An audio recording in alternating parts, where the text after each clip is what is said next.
Well, hey guys, how are we doing? It's Jasvinder, the Mindset Hacker, and this is the Mindset Hacker podcast. Imagine that. Introductions went in reverse order today. So this is Mary Lou Williams with Chunkalunka.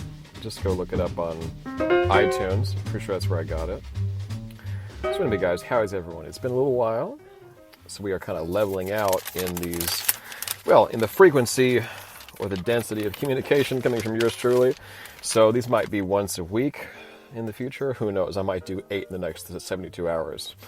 Really can't say. Just sort of when inspiration grabs me. So, what do we got? 5 ways to make the little things a little bit better. 5 ways to make every day better. 5 ways to get more out of every moment of your life. Who doesn't want that? So the mentality here is actually pretty simple. Let me just trail this off here. The mentality is that we spend our lives looking for these big, epic moments of achievement. We try to make big things happen. Of course, if you're listening to this in the first place, this is true of you. There are plenty of people who aren't concerned about this. Those people are not my tribe, generally speaking. Those kind of people don't find their way here. They don't find themselves listening. They're doing something else. That's fine. I'm concerned about the people who are responsive, who are here to begin with, and eventually you figure out who those people are. And so I do speak in generalities. Those generalities are true of the people who are magnetized to this kind of content. So the obvious objections, and I think these disclaimers are useful. The kind of generalities that I make and the obvious objections to them, just bear in mind, these things that I say generally with these broad brushstrokes are true for people who are here consistently. We try to do big things with our lives. We try to improve. We try to do things like develop ourselves. We have goals. We have a picture of who we want to be, who we want to see in the mirror, what we want to have made of our lives when all is said and done. And what that means is that we can easily miss out on the 95 to 99% of the moments that lie in between those small handfuls of moments that are truly exalted, moments where we achieve things, the birth of our child, the moment where someone says yes to a marriage proposal, the moment where we get the new job, the moment when we have some huge career breakthrough, or when we look on the scale and we've finally gotten back to our weight before pregnancy. It could be anything, right? It could be any of these things that we set for ourselves. Any goal, big or small, right? Big life-defining moments or just simple benchmarks that put you back on track, that show you that the work has paid off. Could be anything. It could be that moment where you walk away from the toxic relationship, or you say, I quit, you put in your 2 weeks. These moments where you just feel amazing, where you feel on top of it. Well, you've still got 95 to 99% of your life that is just banality. Banality. So here's a simple principle, and it actually just comes from mathematics that I'm borrowing, is that if you identify the most frequent moments, the things that you do the most frequently, the activities that fill your life, actually, from one day to the next, and you can make improvements there, even small improvements are going to have a dramatic effect on your life. Why? Because these are things that happen constantly. So the overall level of your enjoyment, inspiration, and meaning are going to always be better because you've improved the things that you're always dealing with. So what are those things? We spend most of our time sleeping, eating, sitting in traffic, going to the bathroom, actually. So, and then doing very transactional, mundane things. So this is not going to be a podcast about how to make your dreams come true. But what it is going to be about is how to make your everyday life a dream come true. Hitting goals is great. We talk about these things. We will come back to these things again.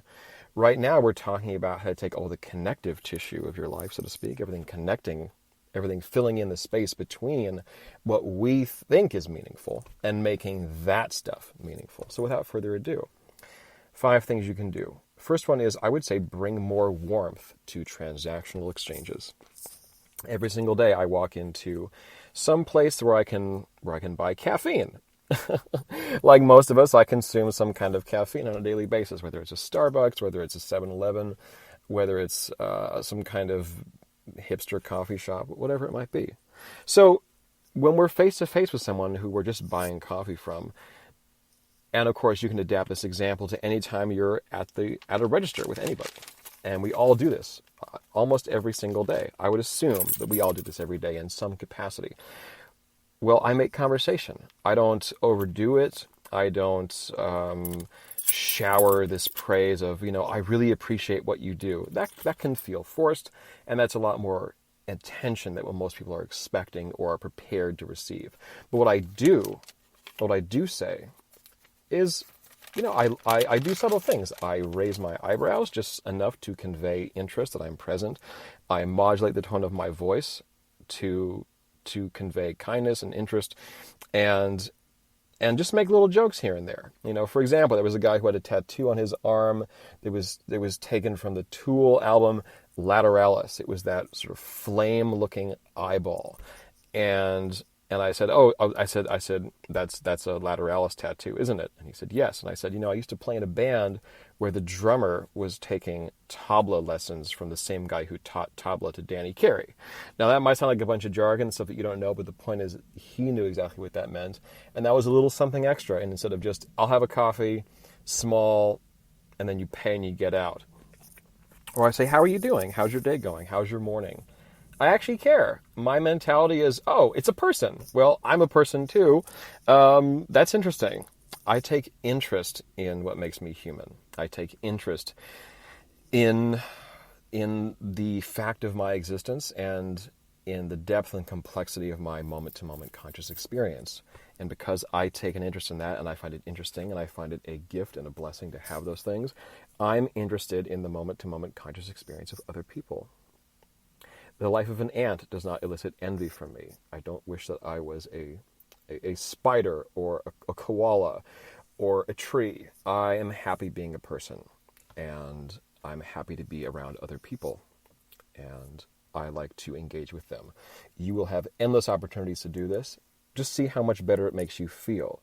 Whether they reciprocate or they acknowledge their appreciation is actually irrelevant to me. I've just raised the energy by doing that. Number 2, use commuting time for inspiration.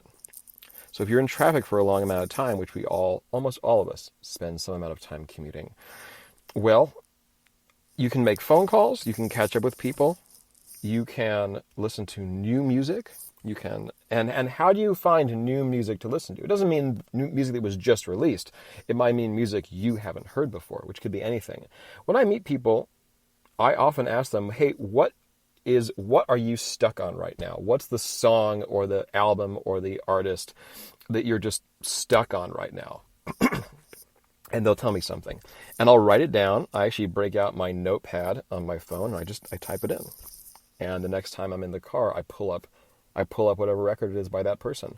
And that helps me stay in this flow of new ideas, new things, new areas of interest.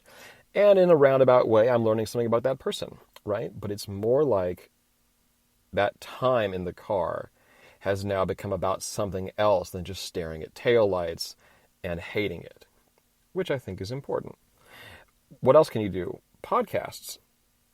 I like to look up these long, let's say 45-minute to 2-hour length, either podcasts, audiobooks, interviews, public debates, and it just, you'll find topics that interest you. I have the topics that interest me. It gets you thinking about big ideas. It's good to digest the output of our public intellectuals and people of that sort, because these are people who are well-spoken, who are saying very well thought through things, and they're making a case for what they think.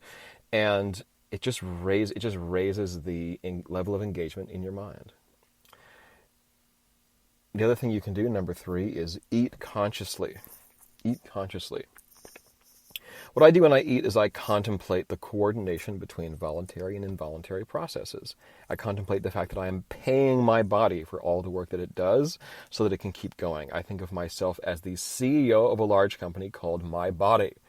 And, anyone that, if you don't pay your people, they will quit on you, right?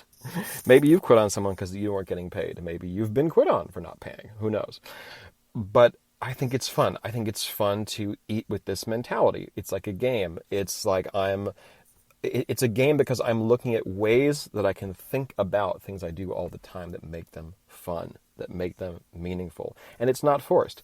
It's interesting to think that there's an amount of nourishment that I have to engage in consciously and voluntarily, and then I hand off that material after it's been prepared by things like chewing. I hand it off to involuntary functions in the body. The rest of the digestion process, the rest of that food being brought to every corner of my body at a cellular level, is largely involuntary, but it can't do its job unless I do my part. I have to meet it halfway. I have to find things to eat. I have to eat them at the right time. I have to eat the right things, and I have to eat them thoroughly. Right? Now, this might sound super weird to get this granular about something that banal, but oh my goodness, it just makes you appreciative. So, number 4, sleep consciously. It's the same idea of recognizing that this whole enterprise of being conscious and what we do with our waking hours is unsustainable without a daily commitment to the exact opposite, to surrendering our conscious faculties completely, to walking into the abyss of oblivion called sleep. What does John Keats say in the end of his sonnet to sleep? He says, "Turn the key deftly in the oiled wards and seal the hushed casket of my soul." It's beautiful. But the idea that everything that we want to do with our waking hours, we can only do if we, if we practice being unconscious. Now, last one here. See your capacity for enthusiastic, appreciative interest as something worth nourishing, maximizing, and keeping with you at all times. Because it will allow you to see beauty, inspiration, and meaning everywhere, all the time. It will make your life feel purposeful. It will make you feel dynamic and present and powerful. Try to bring your capacity for enthusiastic, appreciative interest into the foreground all the time. Look for things that stir up your enthusiastic, appreciative interest.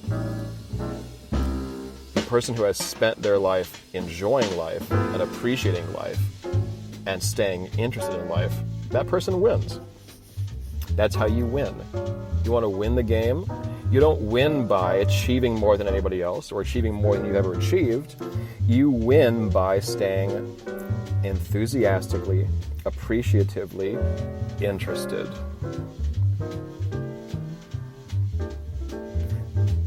Everything you want is on the other side of having more of that going on in your life. Why am I dwelling on this and milking it so much? Because it takes a while to impress this onto your mind at a deep level, but it's what you want to do. Everything that we want to achieve, we think is worth achieving because it brings what? More enjoyment. It brings more fulfillment. It makes us feel better. Well, you can do that right this second. The next time you see somebody face to face, you can take interest. You can be enthusiastic. You can be happy to be talking to another human being. You can be happy that you're not an ant passing a grain of sugar to another ant. Because, fuck that. You can do better. Well, guys, thanks for your time. My name's Jasvinder, Jazz for short. This is the Mindset Hacker Podcast. I appreciate you guys, and we'll talk again soon.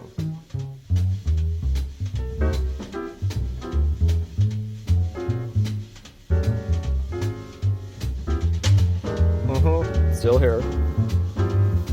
Just can't tear myself away from that little piano music.